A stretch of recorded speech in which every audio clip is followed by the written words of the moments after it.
의를 구하는 공동체, 더 퍼스트 공동체를 위해서 우리 교회에 주어진 그 5대 비전을 우리가 지금 매주 살펴보고 있습니다. 우리 교회 5대 비전, 여러분 첫 번째 비전은 뭐죠? 믿음의 공동체입니다. 둘째는 성령의 조명하심이 있는 공동체, 세 번째는 아름다운 교제가 있는 공동체, 네 번째는 뭐죠? 순천과 열방을 품는 공동체, 마지막 다섯 번째는 뭡니까? 눈물과 감동이 있는 공동체입니다. 이런 공동체가 바로 우리 교회가 될 줄 믿습니다. 여러분, 우리가 이 5대 비전, 이런 아름다운 공동체를 만들어 갈 때 여러분의 삶이, 그리고 우리의 가정이, 우리의 교회가, 그리고 이 세상이 하나님의 나라가 될 줄 믿습니다.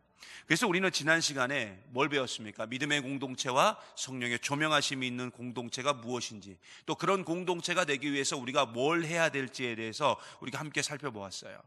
여러분, 믿음의 공동체가 되기 위해서는 우리 가운데 뭐가 있어야 됩니까? 결국 믿음이 있어야 돼요. 우리가 믿음이 있어야 되는데, 이 믿음이란 뭐냐? 결국 오직 하나님만 바라보고 하나님만 의지하는 것이 바로 믿음이다라고 말씀을 드렸습니다. 그리고 우리가 지난주에 성령의 조명하심이 있는 공동체가 되기 위해서는 우리 가운데 먼저 성령의 충만함이 있어야 된다라고 말씀드렸어요.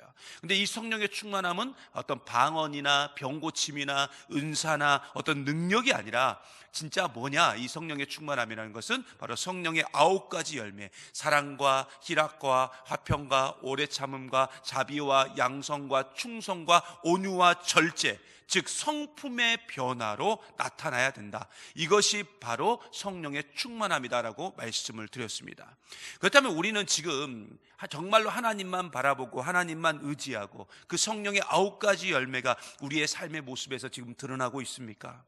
여러분, 반드시 이제는 우리가 하나님만 바라보고 하나님만 의지하는 믿음의 공동체가 되어야 될 줄 믿습니다. 그리고 성령의 9가지 열매가 우리의 삶의 성품으로 드러나는 그런 성령의 조명하심이 있는 그런 공동체가 바로 우리 교회가 되어야 될 줄 믿습니다. 우리가 그렇게 될 때, 그렇게 살 때 결국 하나님 나라가 우리의 삶과 가정과 교회와 이 세상 가운데 나타나게 되고 하나님의 나라가 특별히 우리 교회 가운데 드러나게 될 줄 믿습니다. 오늘은 이제 세 번째 비전을 보려고 해요. 여러분, 세 번째 비전은 뭐죠? 아름다운 교제가 있는 공동체예요. 여러분, 교제라는 것은 만남부터 시작이 돼요. 그렇잖아요. 만남이 있어야 교제가 이루어지는 거예요. 만남 없이 교제는 절대로 이루어질 수가 없어요. 여러분, 우리는요, 이 만남이라는 도구를 통해서 이 한소망교회라는 공동체를 우리가 이루었습니다. 물론 저와 여러분의 만남 쉽지 않은 만남이었죠. 불과 작년 이맘때쯤만 돼도 저는 뭐 우리 교회에 와서 제가 이렇게 목회하고 있을까라고는 저는 솔직히 상상도 못했거든요. 여러분도 못했을 거예요. 하지만 청빙이라는 과정을 통해서 제가 여러분들을 만나게 되었고 또 여러분도 저를 만나게 되어서 이제는 우리가 매일마다 여러분과 제가 이렇게 만나고 또 함께 지내고 있습니다. 그런데 이건 저와 여러분만 해당되는 이야기가 아니에요. 여러분과 여러분 사이도 똑같이 해당되는 이야기입니다. 여러분, 노사연 씨 하면 가장 먼저 떠오르는 곡이 뭐죠? 만남이죠. 만남. 그 만남이라는 곡의 가사에 이렇게 시작하죠. 우리 만남은 뭐가 아니야? 어떻게 아셔요? 우리 만남은 우연이 아니야. 이렇게 시작을 하죠. 여러분, 결국 우리의 만남은 그냥 이루어진 것도 아니고 우연도 아닙니다. 그래서 우리의 만남은 결코 쉽게 이루어진 만남도 아니고 우리의 만남은 분명히 하나님의 계획하심과 인도하심 속에서 이렇게 우리가 만나고 함께하고 있는 줄 믿습니다. 여러분, 제가 지난번 설교 때도 말씀을 드렸지만은 우리가 이렇게 한소망 교회라는 우리 교회에 와서 예배를 드리고 있는 것은 우리의 의지나 우리의 생각이나 우리의 노력이나 우리의 어떤 마음으로 이루어진 것이 아니라 하나님의 인도하심, 하나님의 계획하심이 있었기 때문에 우리가 다 이 자리 가운데 있는 줄 믿습니다. 그러므로 제가 말씀드렸어요. 믿음은 하나님이 주신 것이지 내 의지로 만들어진 것이 아니다. 그래서 구원 역시 내 힘과 내 노력으로 이룰 수 있는 것이 아니고 하나님의 철저한 준비하심과 계획하심을 통해서 이루어진 은혜가 그게 뭐냐? 그게 바로 구원이다라고 말씀을 드렸습니다. 그래서 우리의 만남은 모든 것이 하나님의 은혜이고 하나님의 복인 줄 믿습니다. 그리고 그런 의미에서 이렇게 만남을 주신 여러분들, 다시 한번 서로를 얼굴을 바라보면서 이렇게 한번 인사하겠습니다. 다시 한번 이렇게 인사합니다. 우리는 행복한 사람입니다. 다시 한번 인사합니다. 우리는 행복한 사람입니다. 우리는 행복한 사람입니다. 예. 여러분 다 이게 하나님의 은혜예요. 여러분 이렇게 이 자리에 이렇게 우리가 서로 얼굴을 볼 수 있다는 것도 다 하나님의 복인 줄 믿습니다. 그런데 여러분 이런 만남도 굉장히 중요하지만 더 중요한 게 있어요. 이 만남을 유지하는 것, 그게 바로 교제죠. 교제. 그 교제는 사실 만남보다 더 중요하고 더 지키기가 어렵습니다. 그래서 우리의 만남이 좋은 만남에서 이제는 좋은 교제가 되기 위해서 반드시 우리가 지켜야 될 부분들이 있어요. 그리고 오늘 우리가 함께 본 말씀은 그런 아름다운 교제를 이루기 위한 사도 바울의 권면이기도 합니다. 우리는 특별히 오늘 이 사도 바울의 권면, 이 말씀을 통해서 아름다운 교제가 있는 공동체가 되기 위해서 우리가 꼭 지켜야 될 것이 무엇인가 좀 찾아보고요, 그 말씀 따라 우리가 행함으로, 우리가 계속 지금 찬양하면서 설교 전에 찬양하면서 고백하고 있는 것처럼 그 말씀 따라 행함으로 거기에 운명을 걸고 거기에 우리의 생명을 걸고 나아감을 통하여 날마다 승리하며 하나님의 나라를 만들어가는 저와 여러분 되시기를 간절히 소망합니다. 첫 번째로 오늘 말씀을 통해서 알 수 있는 건 뭐냐, 우리가 아름다운 교제를 만들기 위해서 필요한 게 뭐냐, 우리 가운데 거짓이 없어야 돼요. 거짓이. 여러분 오늘 말씀 25절에 보면 이렇게 증가합니다. 우리 25절 말씀 같이 한번 보겠습니다. 시작. 그런즉 거짓을 버리고 각각 그 이웃과 더불어 참된 것을 말하라. 이는 우리가 서로 지체가 됨이라. 아멘. 여러분 우리는 뭘 버려야 돼요? 거짓을 버려야 돼요. 그리고 뭘 말해야 돼요? 참된 것을 말해야 됩니다.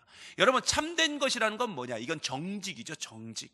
여러분 오늘 말씀에도 나와 있지만 사도 바울은 우리가 서로 지체다 이렇게 말하고 있어요. 뭐라고요? 서로 지체. 제가 설교 때 이 이야기를 여러분 지금 몇 번을 하고 있어요. 몇 번을. 제가 이렇게 몇 번 하고 있다는 것은 앞으로도 계속 하겠다 그 의미도 있고 그만큼 중요하다는 의미도 있는 거예요. 여러분 교회는 예수 그리스도의 몸이죠. 그리고 우리는 그 몸을 이루고 있는 지체입니다. 여러분 건강한 몸일수록 한번 생각해 보세요. 건강한 몸일수록 그 몸을 이루고 있는 지체들이 전부 다 제 기능을 다 하고 있어요. 제 기능을. 그런데 그 지체 중에 하나라도 제 기능을 제대로 못할 때 그 몸은 어떻게 됩니까? 건강을 잃게 됩니다. 예를 들어서 우리가 갑자기 위경련이 일어났어요. 위경련이. 그러니까 위가 위의 역할을 제대로 못한 거죠. 그렇게 되면 어떻게 돼요? 이거 굉장히 힘들죠. 위경련 겪어보신 분들 아시겠지만 그것만큼도 고통스러운 것도 없어요. 그렇게 우리 몸에 하나라도 제 기능을 못하면 우리는 건강을 잃게 되는 거예요. 여러분 건강을 잃게 되면 어떻게 됩니까? 내가 해야 될 일을 하지 못하게 됩니다. 해야 될 일을 하지 못하게 되면 어떻게 되는 줄 아십니까? 그 존재로서의 가치가 떨어지게 되는 거예요. 여러분 교회도 마찬가지예요. 교회가 교회로서의 역할을 감당하지 못하잖아요. 그러면 교회는 그 존재로서의 가치가 떨어지는 거예요. 가치가 떨어진다는 건 뭐예요? 결국은 버림받을 수밖에 없어요. 그건 예수님께서 소금 비유를 통해서 우리에게 이미 다 이야기하신 거예요. 소금은 짠맛을 내야 되는데 짠맛을 잃은 소금은 어떻게 되는 거예요? 결국 불에 던져질 수밖에 없다는 것입니다. 여러분 결국 교회가 교회되기 위해서는 어떻게 돼야 하느냐, 우리 성도들이 각자에게 맡겨진 자리가 있어요. 그 자리에서 최선을 다할 때 우리는 온전한 교회가 될 수 있는 줄 믿습니다. 그 일이 때로는 눈에 드러나는 일일 수도 있어요. 때로는 그 일이 눈에 드러나지 않는 일일 수도 있어요. 때로는 그 일이 내 마음에 드는 일일 수도 있어요. 때로는 그 일이 내 마음에 들지 않은 일일 수도 있습니다. 그러나 우리는 그런 거와 상관없이 하나님께서 나에게 무슨 일이든 맡겨주신다면 그 일을, 맡겨진 일을 잘 해내는 것, 그것을 지켜내는 것, 그것이 바로 정직인 줄 믿습니다. 그러므로 여러분 정직하게 일한다는 건 뭐냐? 잘하고 못하고의 문제가 아니에요. 잘하고 못하고의 문제가 아니라고요. 그저 정직이란 뭐냐면 내게 주어진 자리를 잘 지키면서 가는 거예요. 여러분 팔이요, 우리 몸에 팔이 있잖아요. 이게 팔이요, 팔의 역할이 있어요. 그러면 이것만 잘하면 돼요. 이것만 잘하면 돼요. 이거 가지고 뭐 더 잘하고 막 이럴 필요는 없어요. 팔은 팔의 자리를 잘 지키고 있으면서 이 팔의 역할을 해주면 돼요. 눈썹은 어때요? 눈썹도 눈썹 자리에서 그 눈썹의 역할을 잘 감당하면 돼요.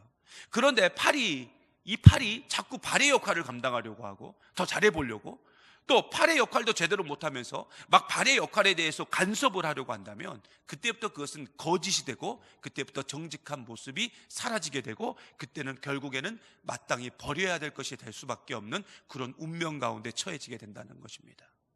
그리고 여러분 정직이라는 것은 뭐냐? 말 그대로 거짓말하지 않는 거예요.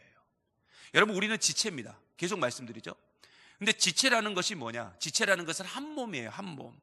그러므로 여러분, 교회 안에서 거짓말을 한다는 건 뭐냐면 바로 내가 나를 속이는 거예요. 내가 나를 속이는 거라고요. 여러분, 하나님은요, 우리를 하나님의 형상, 즉 정직하고 진실한 존재로 만드신 줄 믿습니다. 그래서 우리 안에 거짓말이 들어오면 우리는 큰 충격을 받을 수밖에 없어요. 왜요? 우리는 원래 진실하고 정직한 존재로 만들어졌기 때문에. 그러므로 여러분, 교회 안에 거짓말이 있다, 그러면 그 교회는 엄청난 상처를 받을 수밖에 없고 그 거짓말로 인하여 교회가 무너질 수도 있다는 거예요. 그래서 우리는 무슨 일이 있어도 거짓말하면 안 되는 줄 믿습니다. 이건 교회뿐만 아니라 우리 삶 전체에도 다 해당되는 이야기예요. 우리는 무슨 일이 있어도 거짓말하면 안 돼요. 거짓말에 대해서 용납하면 안 된다고요. 특별히 관계 속에서 거짓말이 들어가잖아요. 그러면 오해가 생겨요. 그렇잖아요. 오해가 생겨요. 그리고 그 오해는 모든 관계를 다 깨트려 버립니다. 심지어 하나님과 나와의 관계도 다 무너뜨리는 것이 뭐냐? 그게 바로 거짓말이에요. 예를 들어서 사도행전 5장에 보세요. 사도행전 5장에 보면 아나니아와 삽비라라는 부부가 나오잖아요. 이 사람들 뭐 했습니까? 거짓말했어요.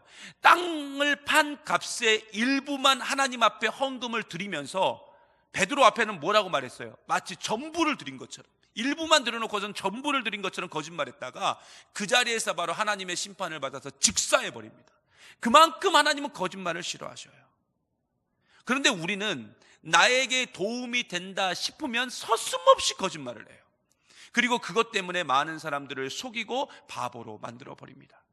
더 웃긴 것은 거짓말을 하다 보면은 거짓말을 하다 보면 이게 거짓말인지 진짜인지 나중에는 구분이 안 가는 거예요. 자기 스스로도 구분이 안 가요.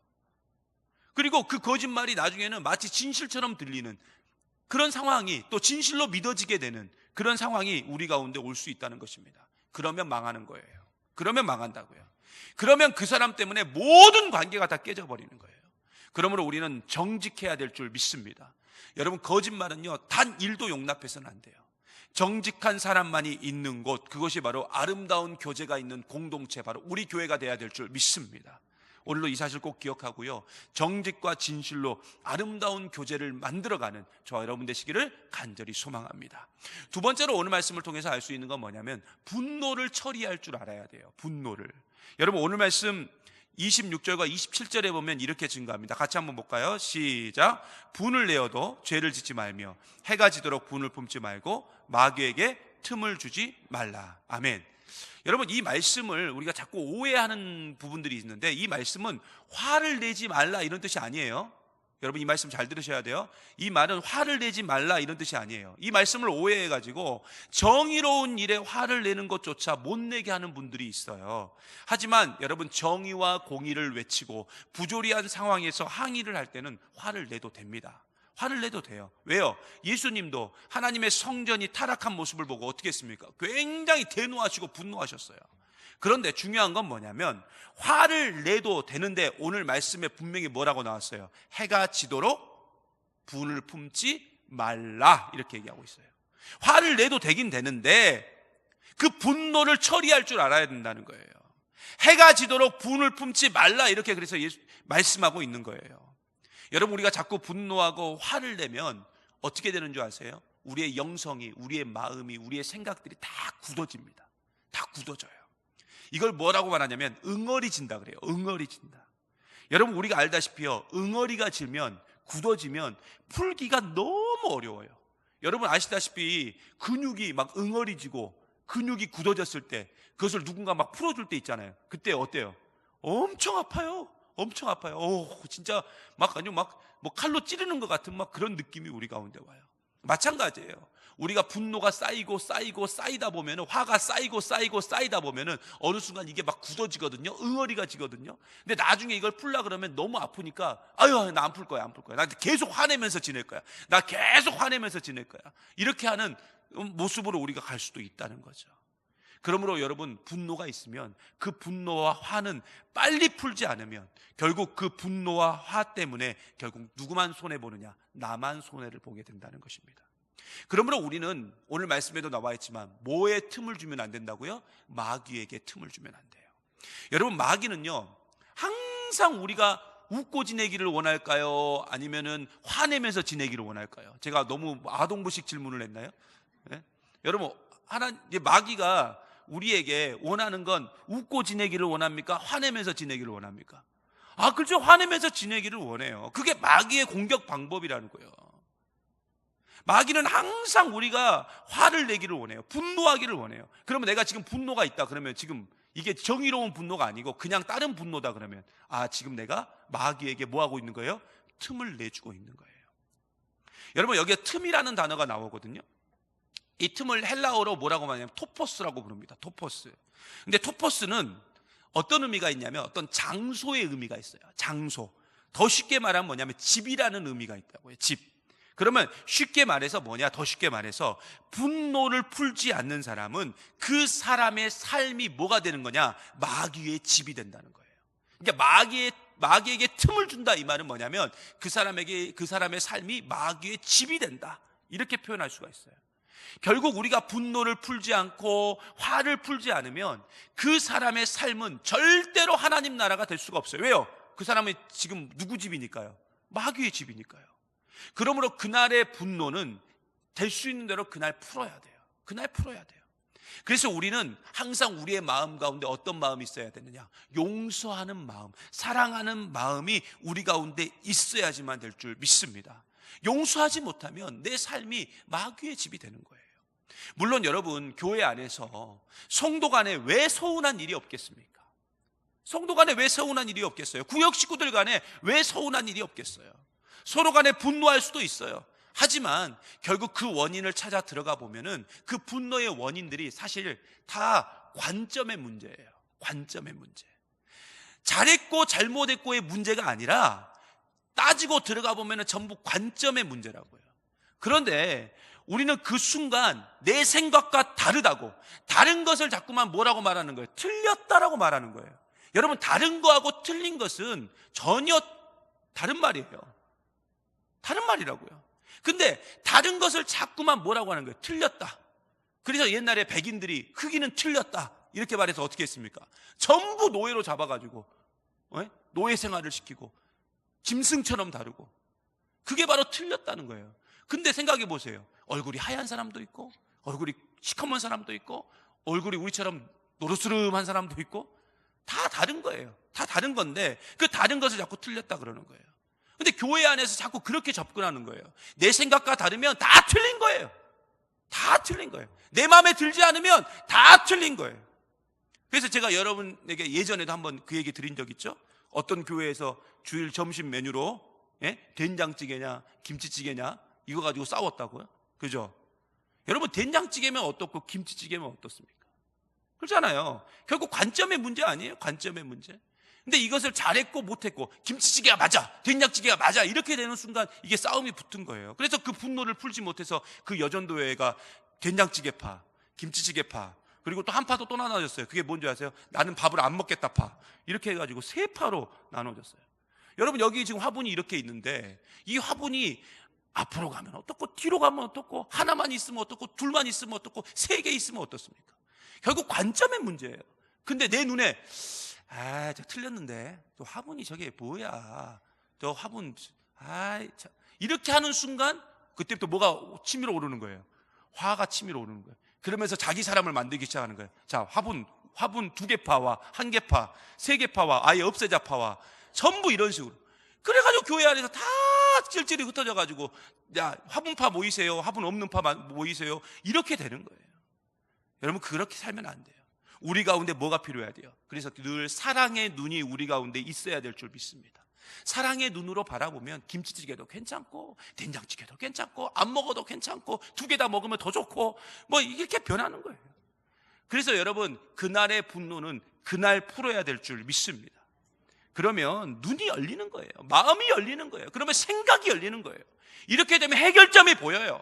그러면 결국 어떤 공동체가 되는 거예요? 아름다운 교제가 있는 공동체가 될 줄 믿습니다. 지금 혹시 아직도 해결하지 못한 여러분 안에 분노가 있으십니까? 성도들을 향한 분노, 우리 마음 가운데 여러 가지 화가 있습니까? 그렇다면 오늘 다 해결하십시오. 다 풀어버리세요. 계속 갖고 있으면 나만 손해예요. 나만 손해. 이젠 우리 안에 서로 분노하는 마음, 서운한 마음, 얼굴만 봐도 막 화가 치미는 그런 마음 다 풀어버리고 새롭게 시작하는 올 한 해가 되는 저와 여러분 되시기를 간절히 소망합니다. 세 번째로 오늘 말씀을 통해서 알 수 있는 건 뭐냐? 여러분, 살리는 말만 하고 잘해줘야 된다는 것입니다. 여러분, 오늘 말씀 29절 30절 이렇게 보면 이렇게 증거하고 있어요. 같이 한번 읽어보면 29절 30절입니다 시작. 무릇 더러운 말은 너희 입 밖에도 내지 말고 오직 덕을 세우되 소용되는 선한 말을 하여 듣는 자들에게 은혜를 끼치게 하라. 하나님의 성령을 근심하게 하지 말라. 그 안에 너희가 구원의 날까지 인치심을 받았느니라. 아멘. 여러분, 우리가 살아가면서 가끔씩은 그 말을 내가 그냥 생각만 하고 있어야 되는데 그 생각으로 가지고 있어야 될 말을 그냥 해버릴 때가 있어요. 그래서 아차 하는 거예요. 본인도. 엄마, 내가 하지 말아야 될 말을 했네. 근데 이렇게 깨달으면 괜찮은데 또 그걸 못 깨닫고 그냥 알잖아요. 그냥 들어오는 대로 그냥 바로 내뱉으시는 분들이 또 있어요. 그냥 입력되는 대로 바로 나오시는 분들이 있어요. 근데 되게 이 말이 좋은 말이면 괜찮은데 보통 보면 대부분 그 입술, 그러니까 생각하고 아유 내가 안 해야지 하고 툭 하고 나오는 말들 중에 보면은 좋은 말은 거의 없고 대부분 그 말이 오늘 말씀처럼 하나님의 성령을 근심하게 만들 정도로 더러운 말을 할 때가 있어요. 저도 마찬가지예요. 저도 그럴 때가 가끔씩 있어요. 근데 오늘 말씀에도 증거하고 있지만 우리는 덕을 세우고 듣는 사람들에게 은혜가 끼치는 선한 말만 해야 될 줄 믿습니다. 여러분, 이 혀라는 게요, 이 세치도 안 되는 이 혀가요, 재밌는 게 뭐냐면 나쁜 쪽으로 사용하면 사용할수록 이게 되게 날카로워져요. 그 신기해요. 그래서 여러분, 이 혀로도요 사람을 죽일 수 있는 거예요. 사람을 죽일 수 있어요. 왜요? 너무 날카로우니까. 그래서 우리는 가급적이면 말하고 싶어도 말하지 않는 게 교양이고, 굳이 말을 해야 된다면 어떤 말을 해야 될까요? 살리는 말, 세우는 말, 그런 말들이 우리 가운데 나와야 될 줄 믿습니다. 사실 별것도 아닌 상황에서 말을 함부로 해가지고 그 일이 더 복잡하게 되는 경우들도 종종 있어요. 그러므로 우리는 어떤 말을 하든지 간에 수없이 생각해 봐야 돼요. 내가 과연 이 말을 해도 될까? 이 말을 해야 될까? 그리고 여러 번 기도해 보는 거예요. 기도해보고 그렇게 하다 보면 결국 우리 가운데 어떤 말만 나오느냐? 살리는 말, 세우는 말, 그런 말들이 우리 가운데 나오게 될 줄 믿습니다. 그러면 그 말들을 통해서 아름다운 교제가 있는 공동체를 만들 수 있는 거예요. 그리고 이렇게 세우고 살리는 말만 하면 안 되고 정말 이제는 잘해줘야 돼요. 말뿐만 아니라 진짜 행함으로 보여줘야 돼요. 잘해줘야 된다고요. 여러분, 오늘 말씀 32절 한번 보겠습니다. 32절 같이 봅니다. 시작. 서로 친절하게 하며 불쌍히 여기며 서로 용서하기를 하나님이 그리스도 안에서 너희를 용서하심과 같이 하라. 아멘. 여러분, 이 말씀을 한마디로 딱 요약하면 뭘까요? 잘해주라는 거예요. 잘해주라는 거예요. 사랑을 품고 용서하는 마음으로 서로 우리가 잘해주면, 즉 친절을 베풀면 그 순간 하나님의 나라가 우리 가운데 임할 수 있다는 것입니다. 여러분, 오리 꾀깨 아시죠? 오리 꾀깨. 그 오리 같은 존재라도 우리가 잘해주잖아요. 그럼 얘가 백조가 되는 거예요. 얘가 백조가 된다고요. 그러니까 우리가 잘해주면 오리도 백조가 되지만 못해주잖아요. 막 무시하잖아요. 싫어하잖아요. 미워하잖아요. 그럼 백조도 오리가 돼버리는 거예요. 여러분, 결국 우리는 잘해줘야 돼요. 잘하면 잘한다고 칭찬해줘야 돼요. 못하면 잘할 수 있도록 격려해줘야 돼요. 그리고 친절하게 대해주고 친절하게 말하는 우리가 되기를 간절히 소망합니다. 바로 그때 아름다운 교제가 있는 공동체로 우리가 세워지게 될 줄 믿습니다. 말씀 마칠까 합니다. 아름다운 교제가 있는 공동체는 거짓이 없어요. 그리고 분노를 잘 처리해요. 그리고 살리는 말만 하고 잘해주는 공동체입니다. 여러분, 우리는 지체라 그랬어요. 지체는 어때요? 서로 다 연결되어 있어요.